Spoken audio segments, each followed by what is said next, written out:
G'day, how's it going? So the Sony ZV-1 Mark II's just come out, and I'm thinking, well, I've got the Sony ZV-1, the original. I think there's one in between which no one really liked. They didn't really upgrade it that much. I think there's just a wider lens and a few extra other things, but the Sony ZV-1's still good, so I'm going to try and get the most out of the movie modes out of it. So I thought I'd experiment with all the picture profiles and the standard profiles in the movie mode of the Sony ZV-1. So you're going to need some tools first. First you'll need the Sony hat. You have to get the Sony hat. So I want to shoot it in 24 frames per second because apparently that's like the more cinematic look to movies. And this little ZV-1 is pretty powerful actually. It's got all the settings and all the picture profiles that come with the more advanced cameras, but it's a good entry level to muck around with all these, log files, picture profiles, whatever. Now off the bat, it's a whole big massive area of study, so this is just scraping the surface of it, but we can play around with it. Now to get that cinematic 24 frames, you got to use that 180 rule. So what that means is you got to get the shutter speed at 1/48 or 1/50 in this case. This doesn't have 1/48. Now the main tools that you need are ND filters. This already has an ND filter digitally built into it. You can just select ND filter and that'll darken the scene so you can have a lower shutter speed. But I experimented today with it and I found that you really do need an external ND filter. There's a company called LensMate that offer little bayonet attachments that go on here. This little bit here, and what you do, you stick it on. So it comes like with adhesive. And then part two, the actual filter mount. And then you can attach your variable ND filter. Just quick release, bang off, bang on. Other tools that you might need, which you probably don't need, but this came with it anyway, is the small rig little handle. Now the beauty of this is that it gives you a bit more chunky grip to it, because this thing is really small. The ZV-1 is really small, which is good, but I like a bit more chunky. But really what it's better for is it gives you so many mount points for your tripod and stuff. First thing you do is going into the movie, put it in manual, focus area, put it on wide, white balance, leave that at auto. You're supposed to set the white balance, but I couldn't be bothered. Now, auto works anyway. Now these creative styles, these are the ones here where I'll show you later, vivid, portrait, and then picture profile. That's when you want to get more advanced, and that's when you get like all your gamma and your color profiles like HLG3 and S-Log and all that crap. There's so many profiles to muck around with, but I just did HLG3 today, which I'll show you later. That's the gamma. So the gamma was HLG3 and the color mode was BT 2020. Your file format should be XAVCS high def if you want to do 1080p. If you want to do 4K, you can choose 4K, and then record setting, you want to go 24 frames per second there. Now if yours says 25 frames per second, it's probably because you're in Australia or Europe when you set the camera up. The way to get around that, you change it from PAL to NTCS. So to actually get the 24 frames per second 180 rule, you want to change your shutter speed to 1/50, and then you want to go to your lowest aperture. That's just to get a more blurrier background, but you can change that as you go in the field to whatever you want. Custom keys, you can set up each custom key that you want, and then for the function key, you set up in this menu here. The top light is for photos. You can change that for when you want to take photos, but the bottom one is for when you're in movie mode. And that's the way to change it. You just glow into one and just pick what you want. On the wheel, the up will change your view. I like to have horizon, the everything, and then the histogram as well. The histogram is very important. You should select that. The left arrow will take me directly to my audio, so I can change my audio. The right button on the wheel takes me directly to the ISO. Now that's one I used a lot. And the bottom button on the wheel changes from the shutter to the aperture. And then the center button took me directly to the ND filter. So you press that function button, and then here all the ones that I set up already. You can quickly change your frame rate from super slow motion. The second one was the picture profiles. This one was the focus area. This is exposure compensation. Product showcase, I like product showcase. This one here is to quickly change to whatever. Peaking, that's for focusing. I didn't really use that, but I'll leave it there anyway, just in case if I'm in manual focusing mode. This is to quickly set a custom white balance if you want, or change it to whatever white balance depending on where you are. This one is for zebras, when you're out and you don't know if your sky's blown or whatever. And then this one here was for stabilization. You got off, which is absolutely useless in this camera. Standard, not too bad, but at least it doesn't crop in. And then active's the best, but that crops in. So, but even active is pretty woeful. Okay, so I'm here out in the sunshine, and I've got it at 24 frames per second, and I'm using the 180 rule, and it's blown out. Even I'm on auto ISO, but I mucked around with the ISO, and 125 ISO is the lowest it can go. You want to go lower, but I can't, so I need to put the ND filter on. Outside you need the bloody ND filter that's internal of the Sony ZV-1 to get that 180 rule, 24 frames per second cinematic look. Alright, let's put the ND filter on. Alright, so at f1.8 it was still too bloody bright, even with the ND filter on, so now I've got to increase the aperture. There's no other way to make it darker, because remember, I can't muck around with the shutter speed, which is what normally happens if you just put it on program mode, auto mode. But you want to get that cinematic look with 24 frames per second. So I've gone to f4, still no good. f5, still no good. Yeah, alright, f6, f7 is going to give me 125 ISO. Even that changes depending on where I go. As you can see, it's a bit of a pain in the ass, this whole 24 frames per second, especially outside with our uncontrolled light. And remember, the light's going to change too. Hey Jerry, the light's going to change.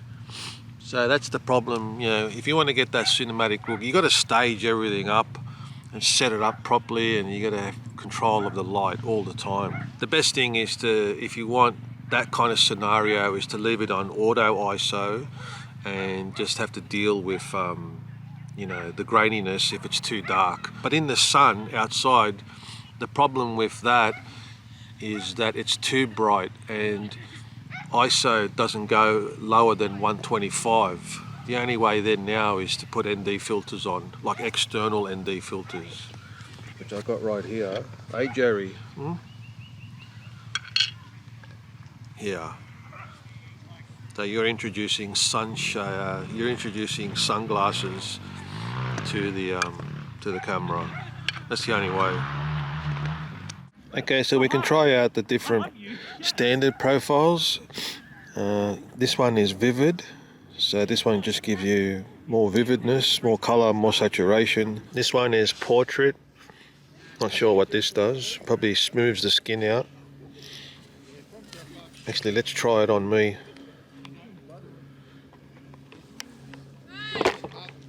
Jerry, you're in portrait mode now, Jerry? You're always scratching, Jerry. You're always scratching.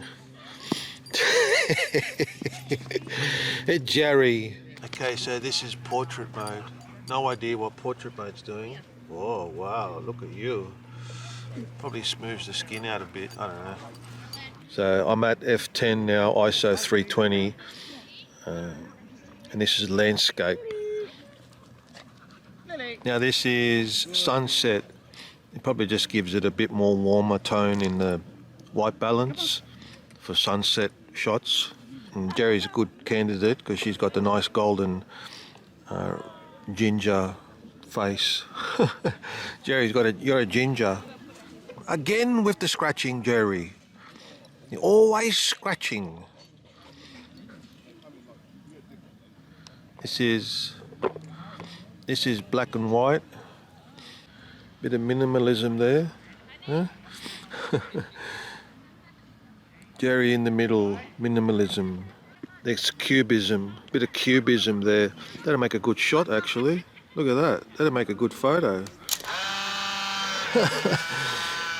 Nice black and white, minimalistic cubism.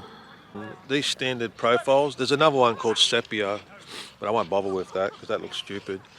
It's straight out of camera, no log or anything. The standard profiles that come with the camera. That's how most people shoot. And they don't shoot in 24 frames per second, they just shoot normally. But obviously I'm trying this cinematic look.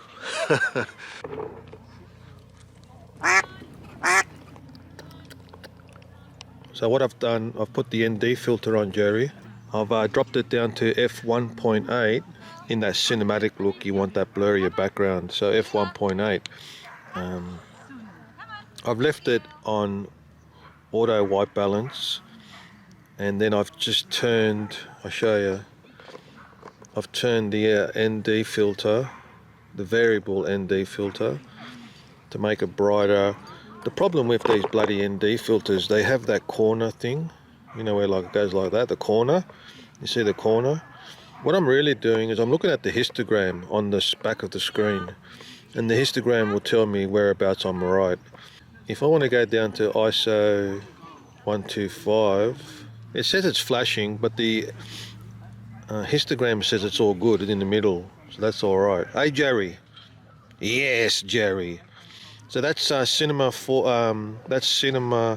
1080p, 24 frames per second, aperture f1.8 with a shutter speed of 1/50 in a standard profile. You can still tweak and color grade standard profile, but if you want the ultimate of the ultimate, to pull back all the shadows and the colors and all that bullshit, you got to put it out, film it in one of the logs.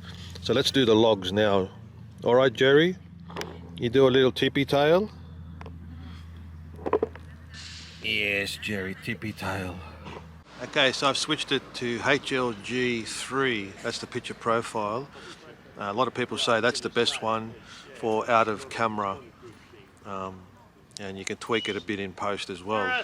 And that's got the high dynamic range, HLG3. So I had to put it at the ISO 250 because HLG3 only goes down to only allows you to use ISO 250. Jerry. This way. You want a drink, Jerry? Have a drink.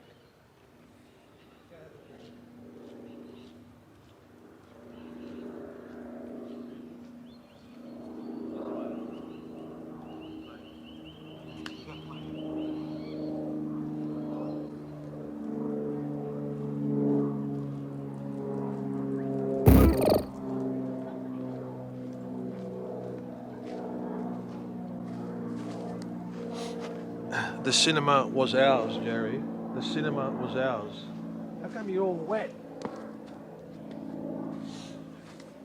Now I put the zebras on. That's a bit weird because I'm just looking at it and it's saying plus one stop over. Because in the histogram it's perfectly arranged at +1 stop. I don't know. If I go to 0.0, you know, metering, it just looks too dark and the histogram goes right to the left. I read that it's better to expose to the right, so if you can push to the right a bit on the histogram, make it more brighter, that'll be easier to edit it in post, to bring back and shrink those bars under 0 and 100, if you know what I mean, in color grading, whatever. Jerry. So that's HLG3. I don't trust the screen and I don't trust the zebras. I trust the histogram. I don't know. Hey Jerry. Cinematic. Jerry, it's not yours. Jerry!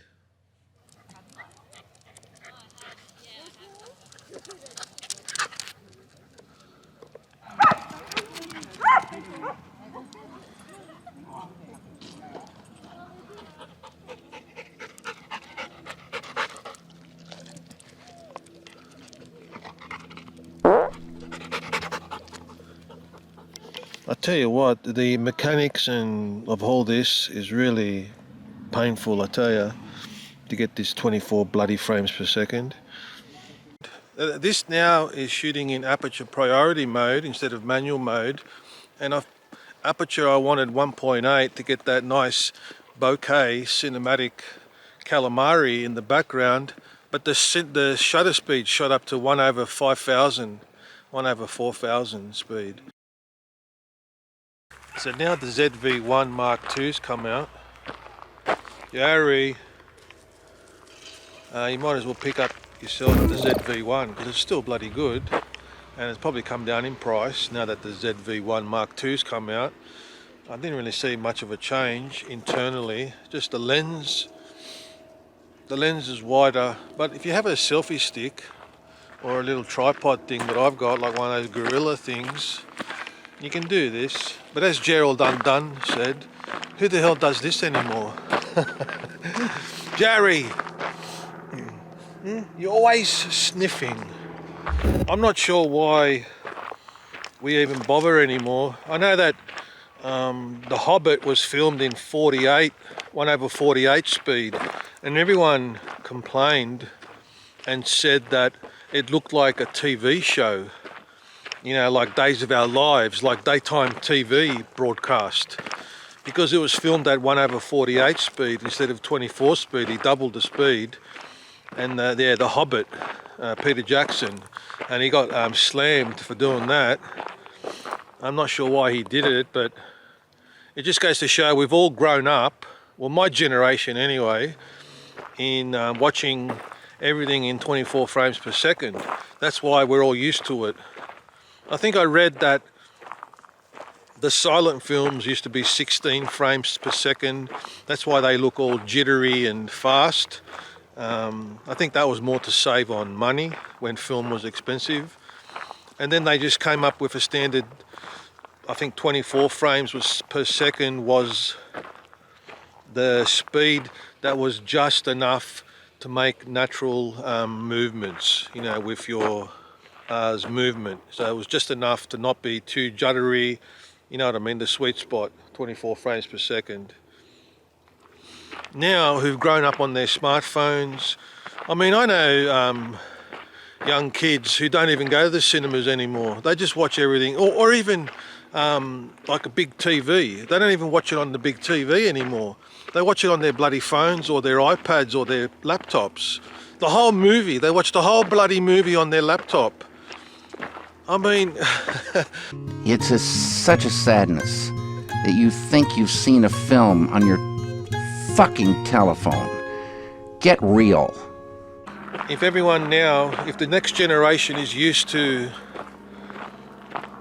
1/30, like YouTube speed, who gives a shit about 24 frames per second? No one's used to it anymore. So, but you can tell, like that Peter Jackson story, if you do watch The Hobbit, it gives you that kind of like fake, oh, this just looks like a TV show, you know. Yes, it's funny how the shutter speed and the frames per second, no matter how much colouring or grading or whatever, you know, look that you put on top, whether it's teal and orange or, you know, orange and teal, whatever, it's the that 180 degree thing. It's the shutter frames per second that gives you that feel and that look. Now, whether that's all psychological or I don't know. So, I mean, for YouTube, this is overkill. I mean, it's ridiculous. Who gives a shit? If you want to, you know, do high production values, that's one trick up your sleeve, using the cinematic look. Yeah, we go back. Come on.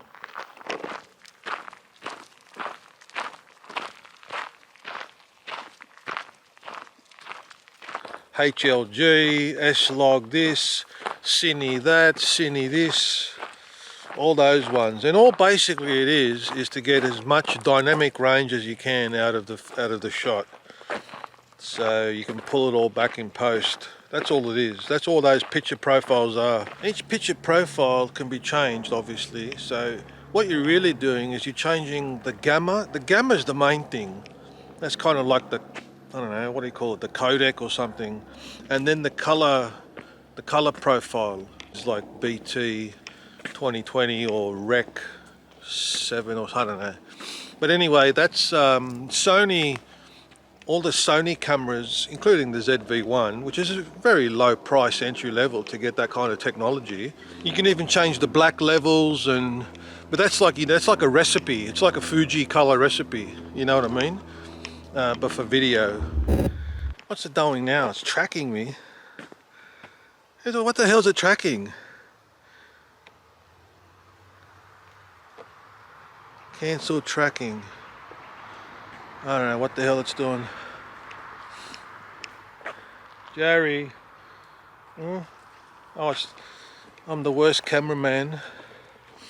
Just take photos, Jerry. Let's just take some photos and be done with it. Now that's pretty much a layman's attempt at it. There's a lot more to the whole color correction, gamma, schmamma, whatever. But as you can see, for the ZV-1, it's a pretty good entry level to get into that kind of world. So is the Olympus as well. Olympus only has that one log profile, whereas Sony has a few more different Cines or whatever, Cine 1, Cine 2, whatever. A lot of it was all done in post.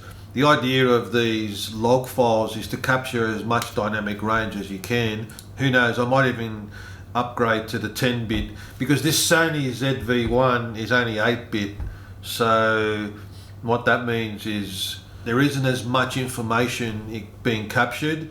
With 10-bit there's more, and you can push and pull and whatever. And I think the HLG, I think they say don't use HLG if you're not going to show it on a HDR monitor or TV screen. I just chose HLG3 because I think that's kind of like middle of the road, and it's not. And apparently you don't even have to